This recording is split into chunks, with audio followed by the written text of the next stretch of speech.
sé si esa es la primera, me parece que había otra. Ah, ya. Vamos a hablar un poco sobre el estado del arte de las plantas de tratamiento de aguas residuales domésticas e industriales en Colombia. Obviamente la contaminación es una hija de nuestra civilización. Por una parte, la producida por el hombre, el desarrollo de sus actividades normales, y la otra, por la acción antrópica, todos los procesos y desarrollos industriales.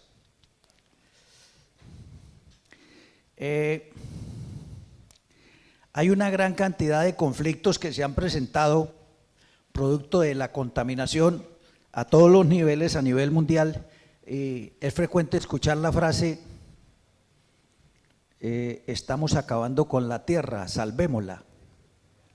Pero resulta que esa es una frase completamente vacía, porque la tierra, siendo nosotros un elemento cualquiera como los demás, podemos perfectamente desaparecer y la tierra sigue su ciclo, como han desaparecido grandes civilizaciones a lo largo de toda la historia de la humanidad. Ahora bien, hay una gran cantidad de problemas derivados de la incultura, de la insolidaridad. Ya lo mencionaba el anterior conferencista, el ingeniero Suárez, de que no nos podemos poner de acuerdo ni siquiera en el área metropolitana de la región. Eso está generando una gran cantidad de problemas gravísimos por contaminación de nuestras fuentes hídricas, la deforestación, el cambio de vocación en el uso de los suelos, el trasteo, el uso de la madera como combustible, han contribuido a deshilar los problemas de contaminación en nuestras fuentes. A partir de la década del 60 se comenzó a interesar la humanidad en todos los problemas derivados de la contaminación. En Girón, para los que son de la región, era famoso un pozo que se llamaba Careperro, a donde íbamos de paseo. El paseo de olla no era simplemente a final del año, sino que era a lo largo de todo el año. Eso se acabó. ¿Quién va a pensar hoy en ir al Río de Oro a hacer un paseo de olla?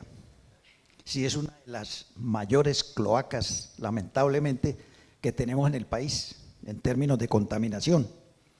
Pero no solo eso, tenemos el río Bogotá, el río Cauca, el Magdalena. Y la capacidad de recuperación de nuestras corrientes se ha venido copando al punto de que ya en algunos sitios tenemos niveles irrecuperables.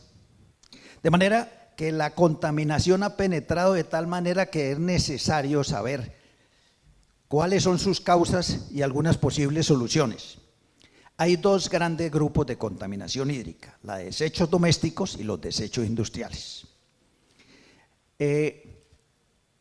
Toda esta serie de problemas generados por la contaminación es lo que nos ha llevado a la necesidad de resolver el problema de la contaminación. Porque, ¿qué es lo que pasa con la contaminación? Hay unos indicadores que normalmente nosotros vemos en todas partes que se llaman disque DQO o DBO5 o SST. Vamos a explicar un poquito y los que ya saben repasan. La DQO es la demanda química de oxígeno. Eso corresponde a la cantidad de oxígeno que se requiere para transformar la materia orgánica en algo que sea ya no contaminante. Y esa DQO tiene lo que es biodegradable biológicamente y lo que no es biodegradable. El otro elemento se llama la DBO5, que es la demanda bioquímica de oxígeno de la materia orgánica biodegradable. Y las SST son sólidos suspendidos totales, que son todas las partes sólidas que están acompañando la materia orgánica cuando se va descomponiendo. Entonces, cuando nosotros hablamos de descontaminar una fuente, en la práctica, ¿qué es? Cuando hablamos de que consumen oxígeno, lo que estamos diciendo es que en todas las corrientes, esa carga orgánica y las bacterias compiten con las especies nativas de las corrientes, tanto animales como vegetales. Entonces, ese oxígeno que consumen las bacterias para reducir la contaminación incide en que no haya oxígeno suficiente para los peces. Por ejemplo, de Cali hacia abajo no hay vida animal en muchos kilómetros. En el río de Oro ya no hay peces, que lo sabía, y en la gran mayoría sucede eso. Si le sumamos a eso la presencia de los llamados nutrientes, como el nitrógeno y el fósforo, que promueven que especies que no son propias proliferen, también contribuyen al incremento del consumo de oxígeno y por eso las fuentes se dañan. Pero en última instancia, cuando nosotros decimos que descontaminamos una fuente, ¿qué es realmente lo que se hace?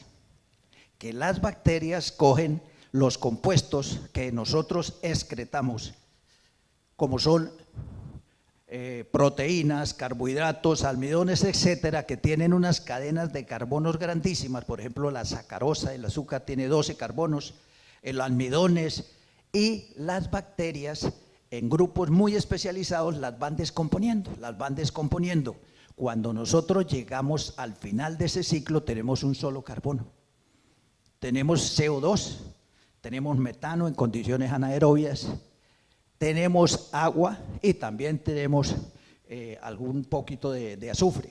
Entonces, descontaminar una corriente es simplemente llevar a compuestos de un solo carbono. Eso es en esencia el proceso biológico que se hace sobre todo con los desechos orgánicos.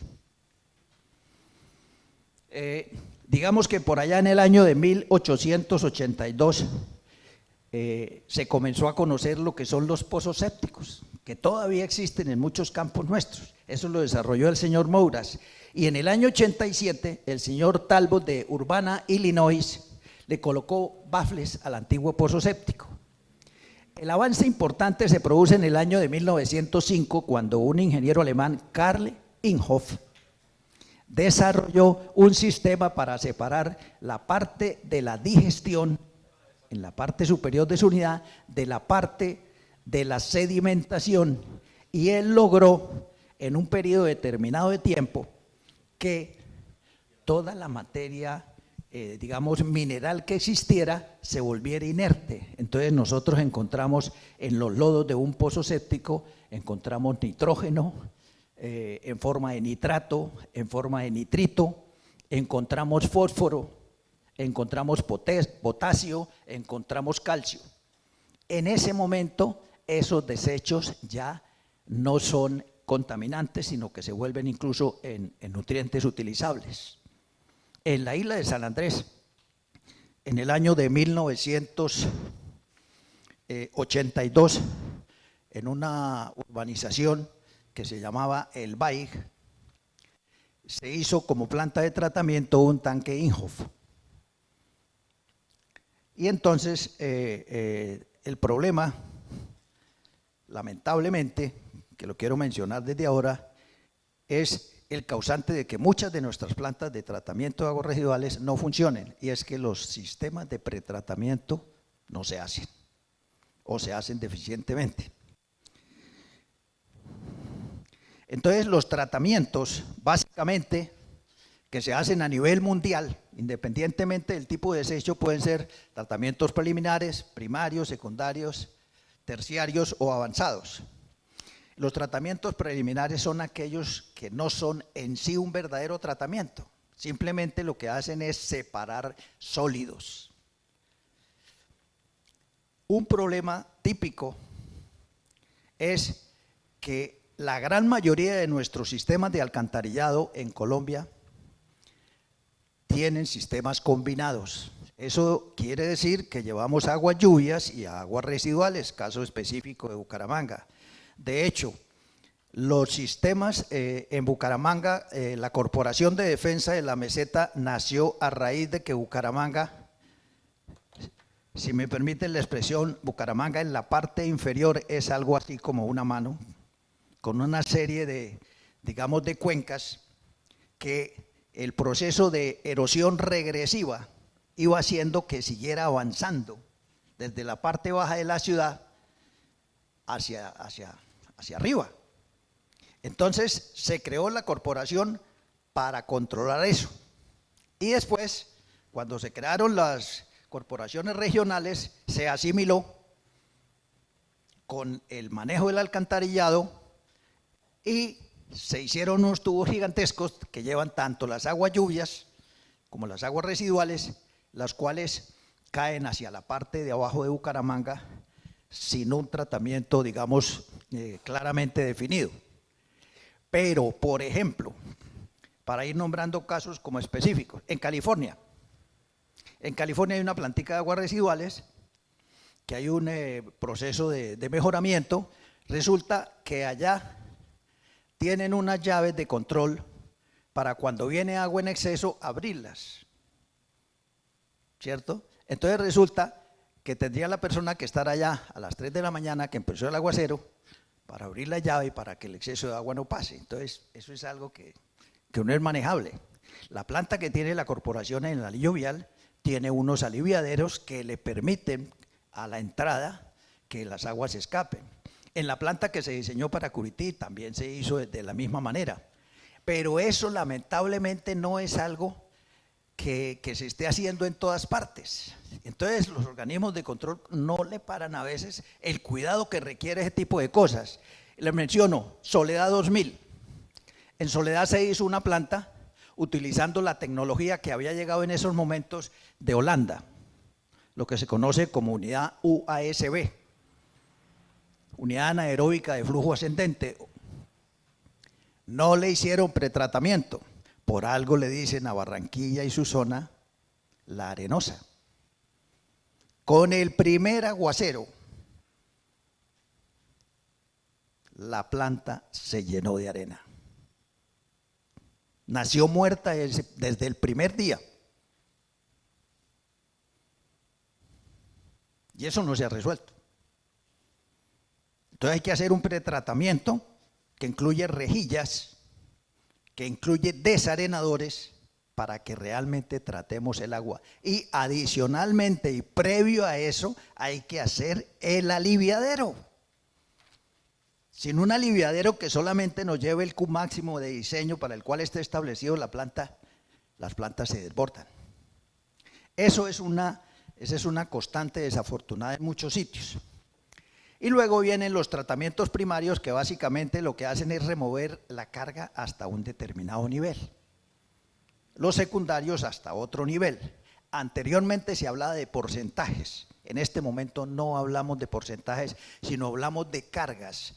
Entonces, para los desechos domésticos estamos diciendo que son 180 miligramos por litro para la DQO, de 90 para la DBO5 y de 90 miligramos por litro de oxígeno para los sólidos suspendidos totales. Para el nitrógeno y el fósforo, que son los nutrientes, todavía no se ha hecho nada.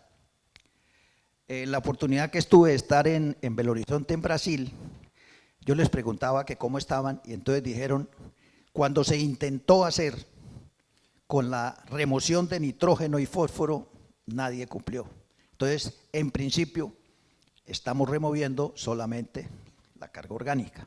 Y aquí en la práctica estamos en la misma posición. Y eso es razonable, porque si ni siquiera removemos DQO, DBO y sólidos suspendidos, menos vamos a remover nitrógeno y fósforo, que requieren unos tratamientos que ya los llamamos terciarios o especializados. Esto es simplemente para mostrar el ciclo del agua. El agua cae por precipitación, se forman lagos, se infiltra. Aquí hay un caso, por ejemplo, que es el de la cuña marina, que puede contaminar los acuíferos, y el agua a su vez vuelve nuevamente a la atmósfera a través de la evaporación y de la evapotranspiración. En todos esos procesos el agua se contamina y se recontamina. El problema más grave lo tenemos a nivel de los acuíferos, que es la fuente de agua, no como desafortunadamente se dice el agua potable, no, el agua de los acuíferos es agua blanca, o sea que es posible razonablemente a costos no muy elevados volverla potable, pero no es que ella sea potable en sí. Esto es como para ilustrar un poquito los porcentajes del Producto Interno Bruto que se le dedica en nuestro país, o por lo menos hasta el año 2022. Estas cifras vienen ¿de dónde? Vienen del Estudio Nacional del Agua, el último que hay, que es del año 2022 y que toma las cifras máximo del año 2020. Entonces, por ejemplo, miren ustedes que el suministro, tratamiento de aguas residuales, distribución de agua, gestión de desechos y actividades de saneamiento ambiental, tenemos en el año 2008 el 0,5% del Producto Interno Bruto, pasamos al 2,1% en el 2012, en el 2016 el 0% y en el 2020 menos el 2,6%. Y estamos en un tiempo de cambio climático, que significa esencialmente reducción de la cantidad de nuestras fuentes hídricas. En el acueducto de Bucaramanga, cuando se hizo el proyecto Suratá, la fuente del río Tona, se hizo un estudio de cuál sería el caudal mínimo confiable. Yo trabajaba en ese entonces allá y cogí toda la información que había, hice mi estudio, un promedio aritmético, año 78. Y me daba 1.500 litros. Dije, no, la berraquera. Cuando veo el estudio del doctor Sanín, y menciono esto inicialmente de paso para que veamos cómo están las cosas, el doctor Sanín, Jaime, y el doctor Luis Aramburu eran los dos únicos profesionales en Colombia a nivel de doctorado en hidrología. Ya están ambos muertos.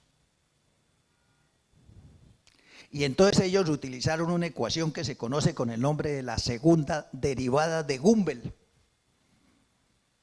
Y entonces el estudio dio que daba 650 litros. Entonces yo me fui para donde Aramburu, que había sido mi profesor de mecánica de fluidos. El hombre hizo su estudio y me dijo, estoy de acuerdo con ese dato. Año 78. Posteriormente vino una sequía terrible en la ciudad. Entonces yo me fui a la planta, yo ya no trabajaba en la empresa, y le pregunté a Néstor Gómez, en la planta de la Flora, que era donde se llevaba el registro, de que cómo estábamos, que hasta cuánto se había bajado el agua. Me dijo, se bajó a 645. Entonces de ahí vi yo la importancia del manejo estadístico que se tiene que hacer para estas cosas. Y yo viendo las cifras que nos presentaba el doctor Suárez, pues fíjense ustedes que la cosa no está tan fácil, ¿no? Es decir, el índice de riesgo de que tengamos inconvenientes con la cantidad de agua, pues es un poquito preocupante, ¿no? Y si a eso le sumamos los temas del cambio climático, pues bueno, estamos en una condición como un poquito regular. Ahora bien, a nivel nacional, quise traer este cuadrito para ilustrar. A nosotros tradicionalmente creíamos que el río más grande de Colombia era el Magdalena. Y en promedio se pregunta a cualquier persona que cuál es el río más caudaloso. Y entonces decimos que el Atrato. Pues no. El río más caudaloso de Colombia y de lejos es el río Caquetá. El río Caquetá tiene 10.273 metros cúbicos por segundo. Y si nosotros miramos la suma del Caquetá con el Putumayo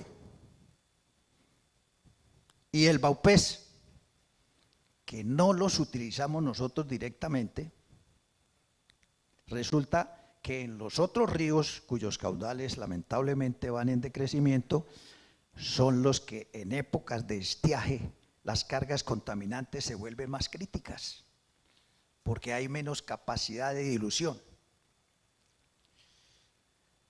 Miren el estado de las PETAR en el departamento. Fuente de SAN 2022.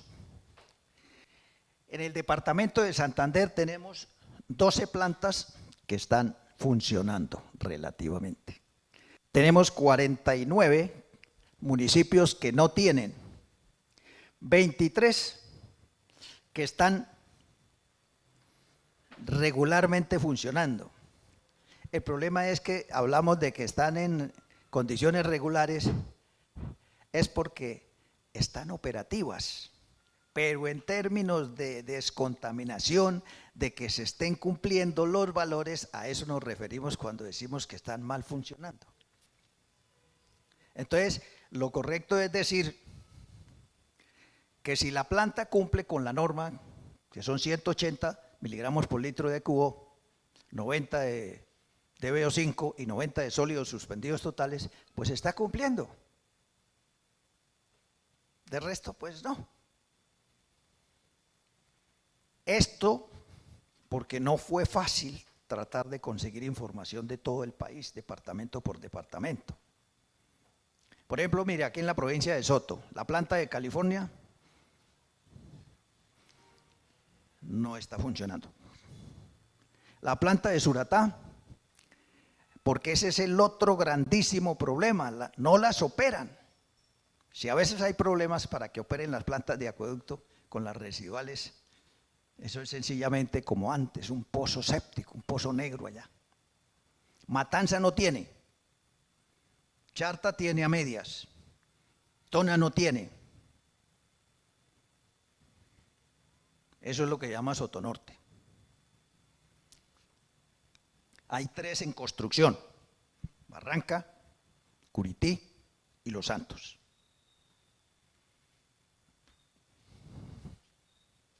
Ahora bien, aquí está el aporte de DQO. Estas son las cifras del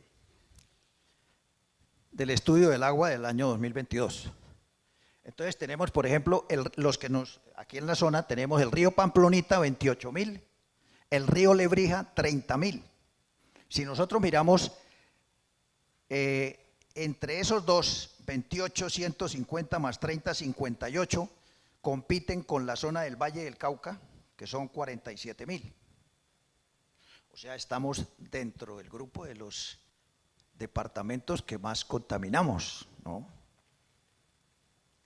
Ahora bien, la carga de sólidos suspendidos totales, entonces tenemos que en el río Pamplonita volvemos a tener 33.000, el Lebrija y los de 35.000, se nos fue la mano, ya vamos en 68.000.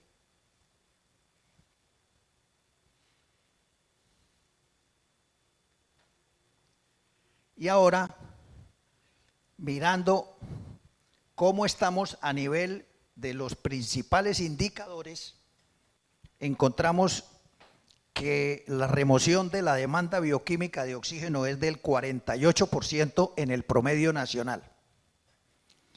De la demanda química de oxígeno, el 49%. Sólidos suspendidos totales, el 52%. El nitrógeno total, el 9%. Y el PT, que es el fósforo total, el 15%.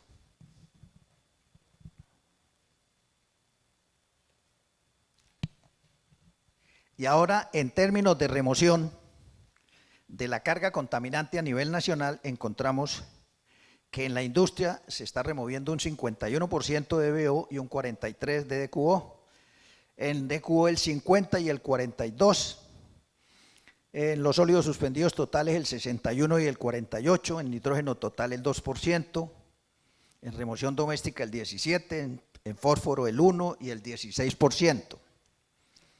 Digamos que a primera vista estamos bien, pero ¿qué pasa? Hay, según el último dato, 1.104 municipios en el país, de los cuales más del 84% tienen menos de 12.500 habitantes.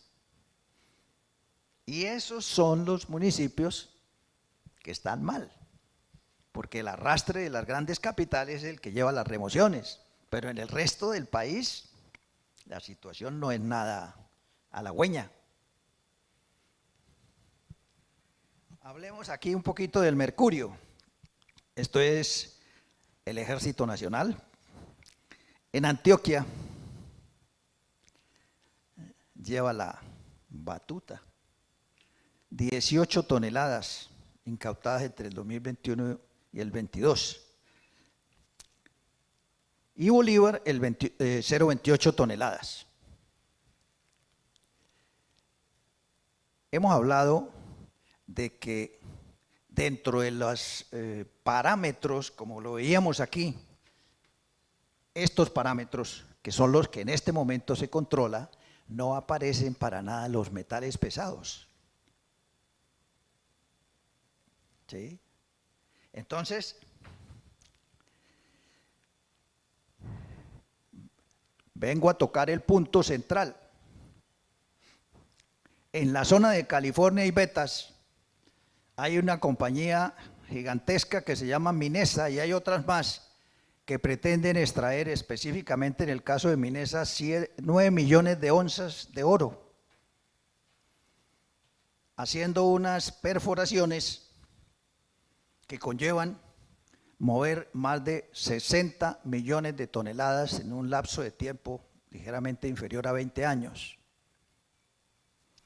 El solo hecho de romper la montaña genera, por la naturaleza del mineral que hay, que se llama arsenopirita, donde está el oro, arseno de arsénico y pirita, sulfuro de hierro. De momento eso está ya quieto. En el acueducto no se evidencia ningún problema. Pero en el momento en que se le meta mano, y como tienen previsto hacer una gigantesca caverna y un par de túneles para llevar el mineral ya molido y triturado hasta Suratá y allá hacer el beneficio, en el momento en que se haga eso es donde empieza el problema. De acuerdo a estudios hechos en Chile, aproximadamente se producen por la molienda de cada tonelada de mineral 72 kilos de ácido sulfúrico. Y entonces ahí viene lo que les voy a mostrar. Estudios hechos en el año de 2010 demuestran que de la A a la Z tenemos 52 elementos de la tabla periódica más la serie de decaimiento del uranio.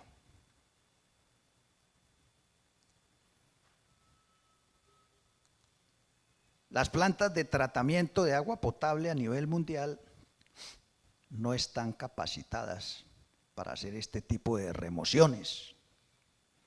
Para remover estos materiales tendríamos que tener plantas de ósmosis inversa, como están allá en el Golfo Pérsico.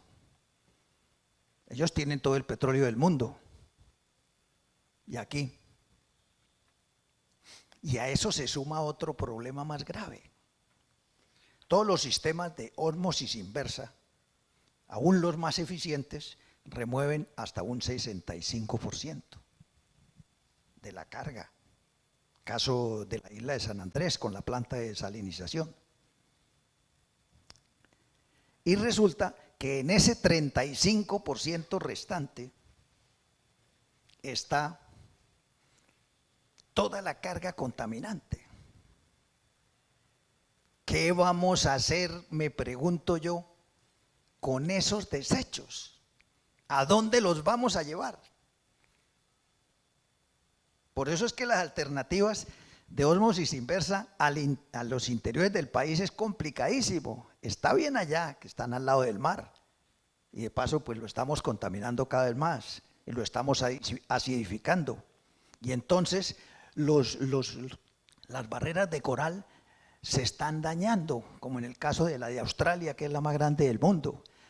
¿Y cuál es la importancia de las barreras de coral? Que ahí es donde está la vida de los peces. Y tocando un puntico del cambio climático, ¿qué está pasando en la Antártida? Los glaciares se están rompiendo el continente y están disolviendo. Y entonces, ¿qué está pasando? Que la concentración de sal está disminuyendo. Y el krill, que es un camaroncito microscópico, se está muriendo porque están acostumbrados a una concentración de 36.000 partes por millón de salinidad. Entonces se están muriendo. ¿Y qué pasa? Que esa es la base de la cadena trófica, de lo que sube con la corriente de Humboldt por todo el Pacífico, el atún, la caballa, etcétera. Se están muriendo. Y nosotros en Colombia tan de malas, porque en la frontera con el Ecuador tenemos como una saliente, entonces la corriente del Golfo ya no sigue pegada a la corriente, a la costa, sino que se va para el centro del mar, para completar. Ahora, en relación con el tema del uranio, que es importante que lo tengamos en cuenta, resulta que el uranio 238 tiene una vida media de 4.500 años, millones de años, perdón. Quiere decir que dentro de 4.500 millones de años, el uranio que hay, la mitad se ha convertido en plomo 206, que es completamente estable. Pero en todo el proceso extractivo que se hiciera, aparece radón. El radón es un gas incoloro, inodoro e insípido.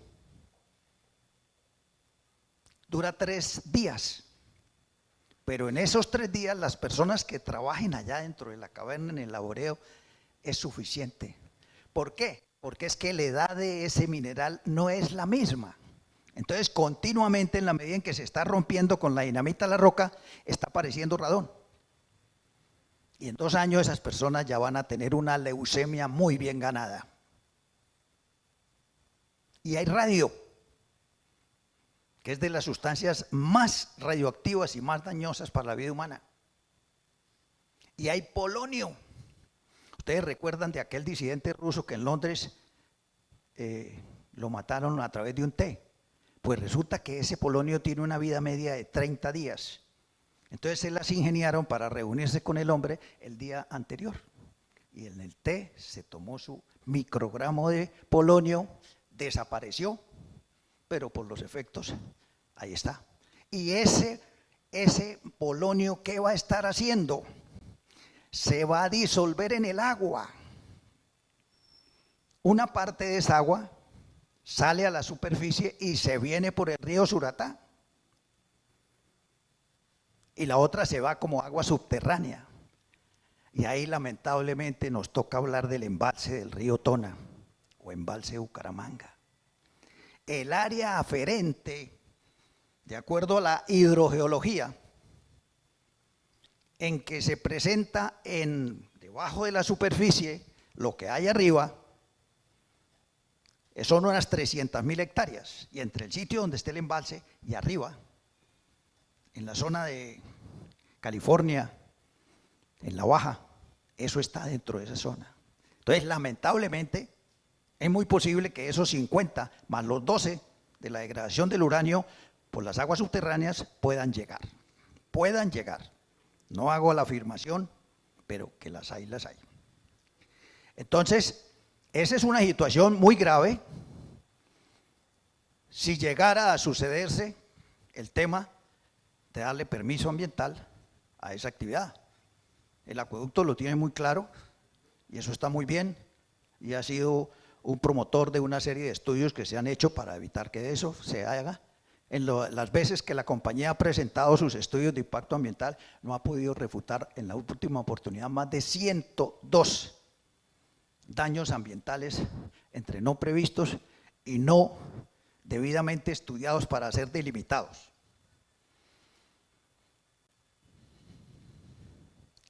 Bueno, la norma colombiana, por ejemplo, mire, entre los metales que toma está el manganeso, el molibdeno, el magnesio, el zinc, el hierro total, no más.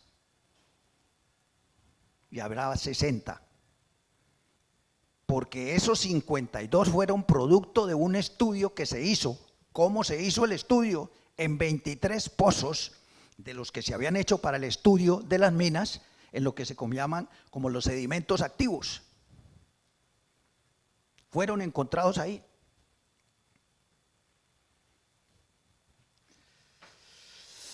Y ahora finalmente algunas conclusiones sobre el tema. Era lo que les comentaba.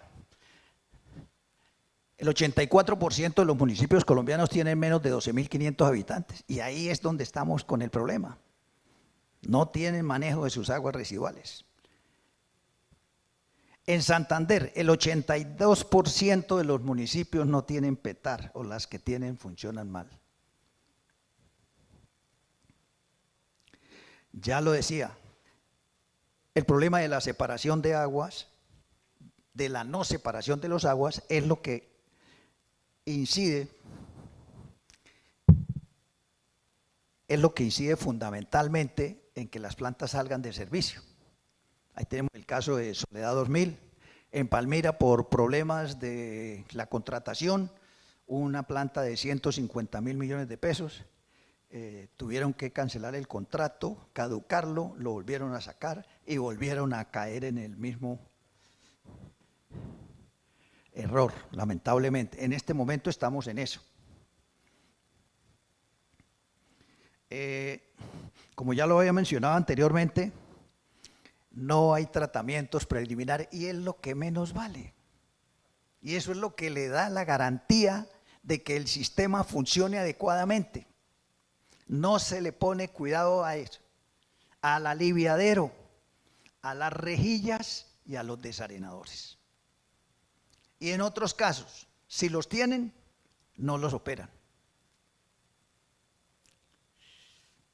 Es decir, el grandísimo problema es que las aguas residuales que son maltratadas posteriormente llegan a otros sitios. Yo conozco el caso de Jerusalén, en Cundinamarca. Allá llegan las aguas del río Bogotá. Allá les hacen el tratamiento completo. Usted ve que el agua entra muy cochina y luego el agua sale clarita. Pero usted la deja y a la media hora se empieza a llenar de espuma, producto de toda la cantidad de sustancias que le caen ahí desde el embalse, el último que queda saliendo ahí de Bogotá por el lado de donde está donde quedaba la fábrica de Ternit, el Neusa. Entonces, imagínense ustedes, y esa es el agua que tienen esos ciudadanos para tomar. Otro problema gravísimo es la falta de continuidad de los responsables en las plantas. Ese es un problema terrible porque terminó la administración, entonces el que sale no le cuenta nada al otro que llega, comenzando por eso. Entonces dura máximo el periodo del gobernante de turno. Eso es algo que definitivamente tenemos que cambiar.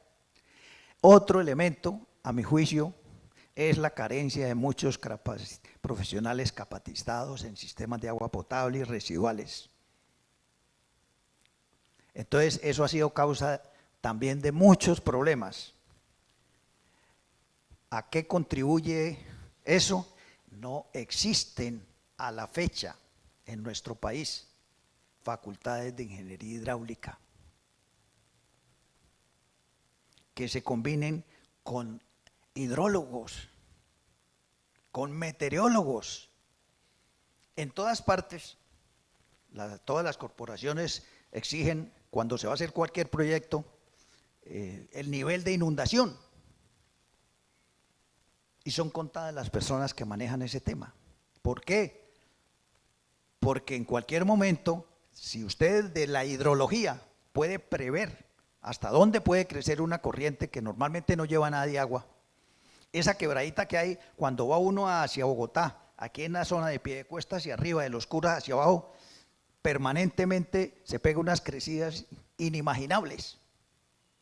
Entonces, no existen. ¿Qué es lo que hay en el país? Especializaciones o maestrías en recursos hidráulicos, pero eso no es lo mismo. La hidráulica es una ciencia muy específica y requerimos de esos profesionales en el país, porque son ciencias básicas para que podamos sobrevivir y aportar soluciones al tema del cambio climático que ya se nos metió al rancho.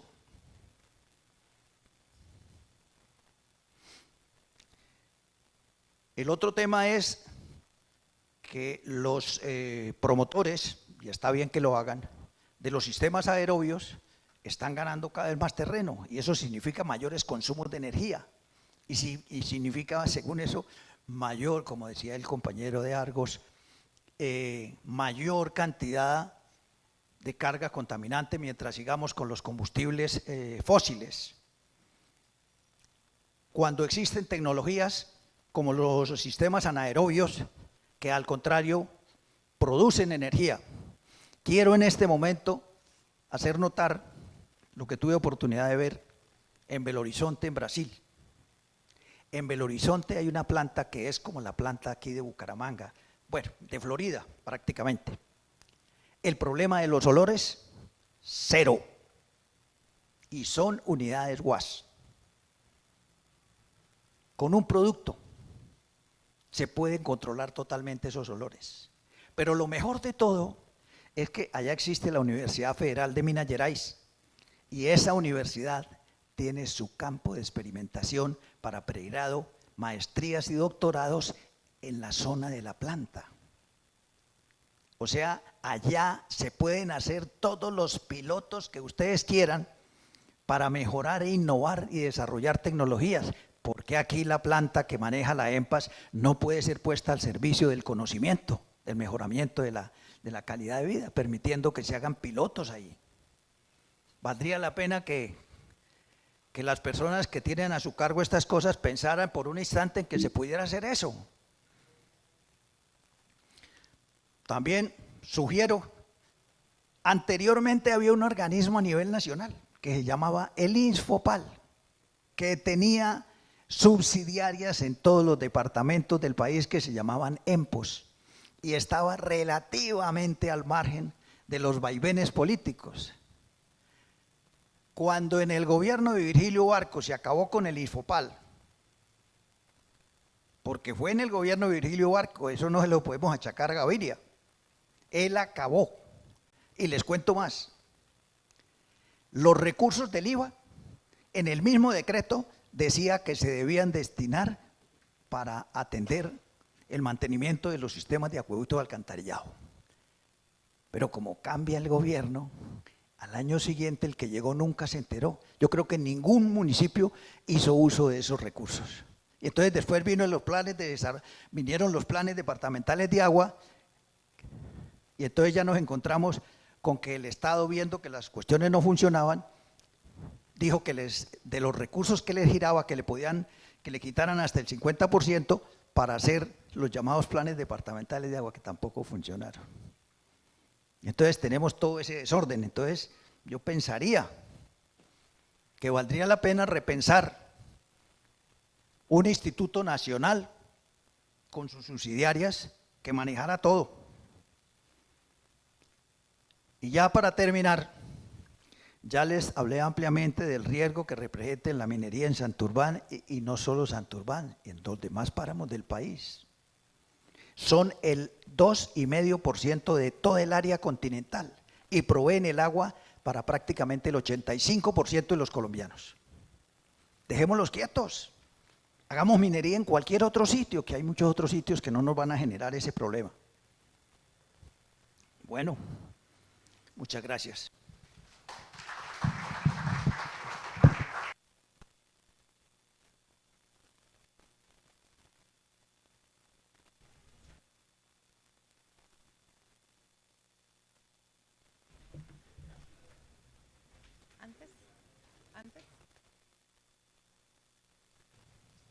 Agradecemos al ingeniero Gonzalo Peña Ortiz por su intervención y antes de dar paso a la siguiente conferencia, recordarles que en las pantallas que están a los lados del auditorio está el código QR donde pueden dejar sus preguntas que serán resueltas en el panel que cerrará pues este eje temático de medio ambiente.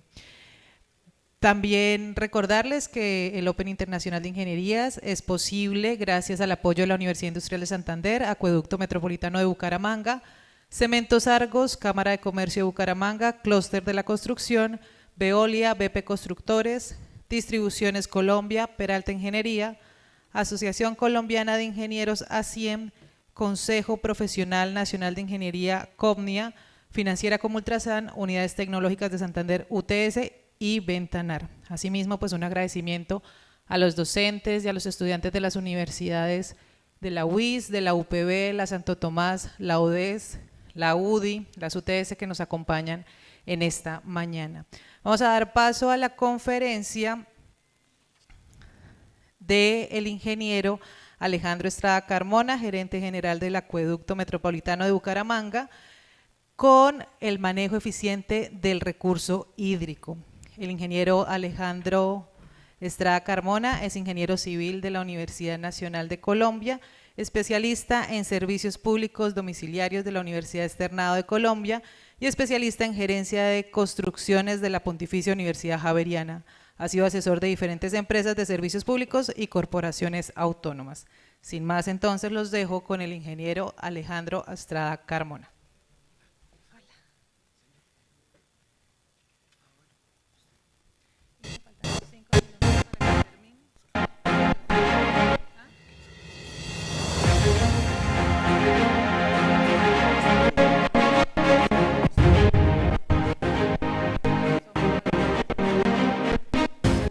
De un inicio.